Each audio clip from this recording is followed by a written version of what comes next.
All right, so let's get into this. We got to talk about the major development that has surfaced involving Ilhan Omar, the congresswoman from Minnesota, the same state in her Minneapolis district, now linked to a massive multi-billion-dollar fraud scandal. And so now a showdown is underway as House Republicans prepare for a court fight to determine how Omar's net worth reportedly skyrocketed, get this, to as much as $30 million in a relatively short period during her time in Congress. And as investigators and reports have begun digging, a shady connection has come into focus. Ladies and gentlemen, one Omar may have hope would never be examined that could reveal part of the story she doesn't want the public to know. And so, as always, smash the thumbs up button. That lets me know that you like the video. Subscribe for more of the content and share this video. That way more people see what's really going on. Let's get into it. News alert, Ilhan Omar under investigation after racking up millions while she was in Congress. Congresswoman, Republicans have repeatedly stated that you committed immigration fraud. Are you at all worried about a formal investigation that could perhaps lead to your deportation? Well, you're one of those people. I don't know what that means, but are you at all concerned? Do I look concerned? I guess not. Okay. All right. What about the Minnesota fraud hearing? You didn't show up for that. Do you think you should have? Why should I have? Well, it happened in your state. Don't you want to defend your position? There were people from my state that were there. Okay, but why not you? I mean, there's allegations that you're complicit in the fraud. Wouldn't you want to show up to Why would defend there be yourself? an allegation that I'm complicit? How would I be complicit? Well, what about Tim Do Walz? you just ask stupid questions? Is this your thing? I'm curious to get your thoughts. No, I mean, there's a lot of controversy around the issue. $9 billion in fraud in the state of Minnesota. $9 billion. You don't think so? Really? Yeah, and counting. Probably more, honestly. You think that's fake news or what? That is more than half of the resources that are allocated. Okay. So you genuinely, your brain has told you that it is possible for half of the resources. I'm just going off of what for the our public service to half disappear is what you're saying. countless Minnesota state representatives, whistleblowers have come listen forward. to yourself, though. I'm Just trying. think about that for a second. Maybe if you showed up at the hearing, you would know that just think whistleblowers about are that being for a second. retaliated against for exposing the fraud. Why is that? Why are they being But tracked and just traced? think about what you're asking. Who is tracing whistleblowers? Minnesota state officials, Tim Walz, anyone who dares to speak out against the government. Tim Walz is doing something to Yeah, whistleblowers? why is Tim Walz stepping down if he's, innocent? Why isn't he running for re-election? Because he's had 8 years to serve as our great governor. He was going to be vice president of the United States if Kamala Yes, won. and he would have been an excellent vice But president. now he's stepping much down. better than the person we have right now. And now he's stepping down as governor. Any comment on that? You don't think he's maybe complicit? He is focusing on trying to make sure our state remains great. All right, have a nice day. Thank you. You too. Please read. Yeah, so you heard that. And so now there are reports swirling around Omar's husband's longtime business partners, one in particular, and a growing question around how her household's reporting net worth surged into the multi-million-dollar range in a relatively short period of time during her short time in Congress. According to reports, the focus isn't just directly on Omar's salary, it's on business ventures tied to her husband and, more importantly, the people they're doing business with. And one name keeps coming up, William Haler. And let me just add this part, only because Ilhan Omar has spent a tremendous amount of time fear-mongering the public into believing basically what she clearly has no problem with living and worrying about in her own personal life, which is you should be fearful of white men. I would say our country should be more fearful of white men across our country because they are actually causing most of the deaths within this country. We should be profiling, monitoring, and creating policies to fight the radicalization of white men. Now, I don't care who she marries, but when you constantly hear her speak on how dangerous, particularly white men are for this country, then you see who she does business with. Then you see who she decides to marry. You see it for what it really actually is. A talking point meant to distract, and she actually doesn't even really believe in it herself. This is nothing new. This is something the Democrat Party has been using for years now. the idea of the evil white man who is keeping you oppressed. I mean, that's been a talking point amongst the black community for I don't know how long right now. And so with that being said, Omar isn't really doing anything creative or anything new.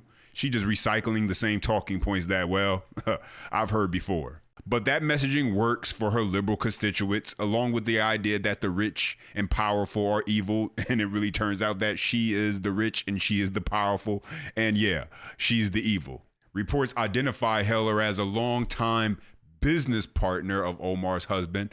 And reports say that the two were connected through Democratic political circles before moving into private ventures together, ranging from political consulting to venture capital and that winery business that we all know about. And so now here's why investigators and critics are paying attention. Omar's official House financial disclosure list 2 spouse-owned partnership assets with very large valuation ranges, 1 venture capital firm and 1 winery, together valued at $30 million on paper. The reports also highlight that their business partner faced multiple civil disputes tied to past ventures, including a cannabis and wine deal, with only some of those disputes ending in settlements.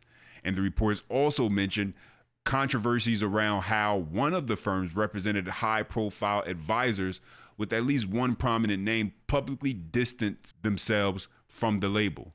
And so the bottom line is this: shady business partners, a $30 million net worth as a little-known congresswoman from a relatively little-known state in Minnesota. In a short amount of time, lawmakers are asking the question as far as documentation and explanation. Can you tell us what your response is to the Oversight Committee launching an investigation into your net worth, you and your husband's net worth? They're claiming that it's risen rapidly. What's your response to what they're saying? Do you think they'll find anything in their investigation into your net worth? Congresswoman Ilhan Omar avoiding questions about her net worth that has risen astronomically during her time in Congress. President Trump wants answers. Writing on Truth Social, quote, Congresswoman Ilhan Omar is worth over $30 million.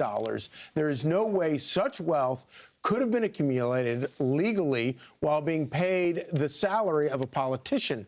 She should be investigated for financial and political crimes, and that investigation should start now. Saturday Night America anchor Kayleigh McEnany joins me now.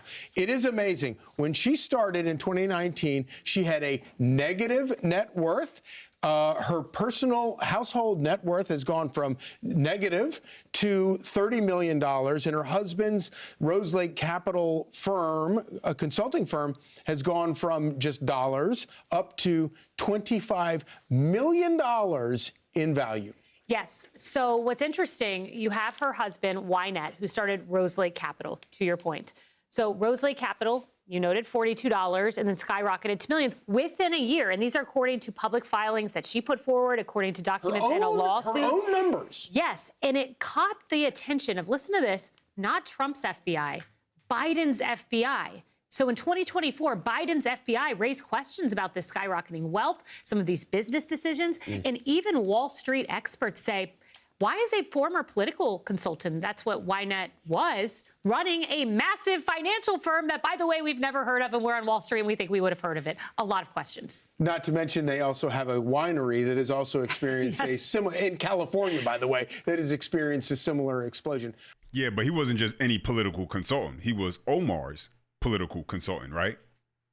But look, here's why people are looking at this like, nah, something ain't right. And listen, I'll give it to Ilhan Omar because she does it a little differently than what Nancy Pelosi and others have done.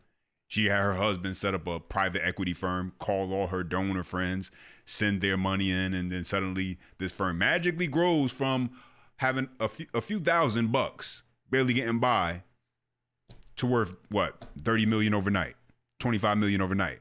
And so let's not play dumb. The only reason her husband is even a factor is because of who she is and the position she holds. And the entire time they're telling you about how evil rich people are and they're oppressing you while they're getting rich themselves, laughing all the way to the bank, laughing at everyone that keeps voting for them and believing the script. And people keep falling for the same routine, pretending these politicians are for the people when they're not. And the Democrat Party lives off of this. Real quick, I want to play Tom Emmer, House Majority Whip, talking about this earlier this week.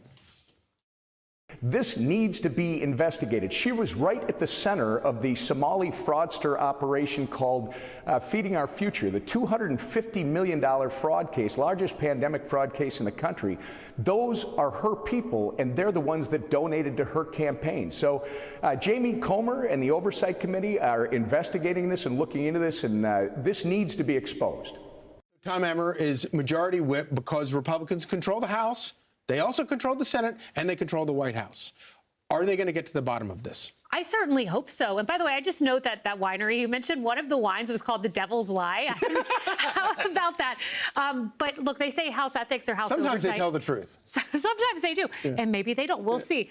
But House ethics or House oversight is going to look into it. But look, it's time. To your point, we have the House now.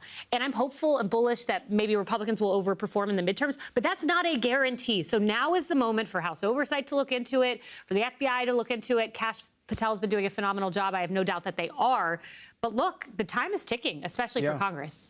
Do you get the sense, I feel like Ilhan Omar has, a lot of, she's been out there saying crazy things about the fraud in Minnesota, talking about the ICE agents.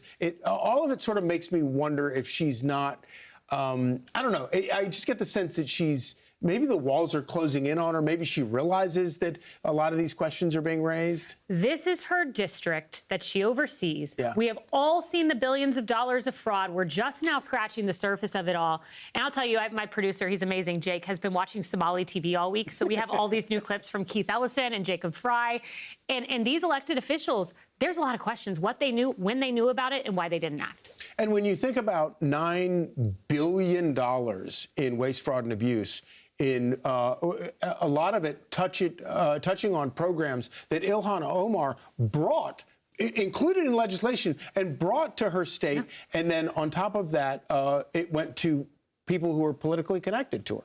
That's right. And that's why David Hoke and Nick Shirley bringing light to this and asking the questions and pointing out, what did you know? When did you know about it? I'm hopeful that all of these officials come before Congress. It's great to hear from Nick Shirley and David Hoke, but I want to hear from Fry. I want to hear from Walls. I want to hear from Omar. Yeah, so you heard that. And so look, this stuff becomes so blatant that these politicians are dirty, okay? And I'm just thinking at some point we got to stop talking and start holding these people accountable through real investigations and real consequences and actual enforcement of the law, or else how is it expected to ever stop? How is it expected to ever come to a place where people fear doing things like this? Because we don't have an unlimited amount of time. Who knows what's going to happen in the midterms? And if you don't move while you have the momentum and the authority to move, it might never get done. Listen, we already know Democrats get back control of the House, whatever. They're going to spend their time trying to, Trump already said it. They're going to try to impeach him. He already knows what's coming. And so people like Omar need to be held accountable. There's no way her net worth skyrockets like that without raising serious questions, and especially when you look into deeper connections as far as who she's connected to. But those are my thoughts. Now let me hear from you. Drop your comments down below. As always, smash that thumbs up. That's how I know you like the video. Subscribe to the channel for more content and share this video. That way more people see what's really going on. Until next time.